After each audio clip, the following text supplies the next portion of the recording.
啉酒赛车的案件，逐当时拢骨力万人。伫咧台北市，甚至有民众是讲拢讲袂听，定定拢啉酒醉来骑车。另外，伫咧新北市的五股也有一个失联移工，伊是啉酒搁无牌赛车，警方甚至伫伊的车内发现了大麻甲毒品。经过调查，搁发现讲，这个35岁驾驶是一个通缉犯。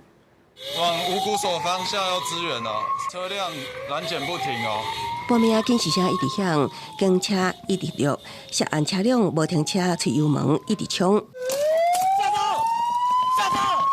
叫支援警力为五股第5人口，经费烧了40分钟。跑都跑啊！落网的外人籍情侣18暗11点外，无照酒驾上路。 无开头顶红偌早，下心喜逃走，原来是这名35岁驾驶，毋那是失联得了2年，搁较涉及几啊件的刑案。查获失联移工一名为诈欺通缉犯，酒测值达0.53每毫克，车内并起获2级毒品大麻1包，第3级毒品卡西酮咖啡包1包。 吐气，吹啊，不漏啊！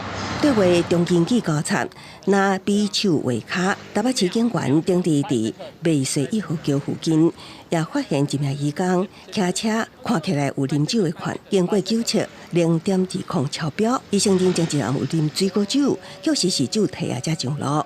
国内一直传出啉酒赛车，搁较有一位民众醉茫茫赶上班，酒测达到1.49。1.49元啊！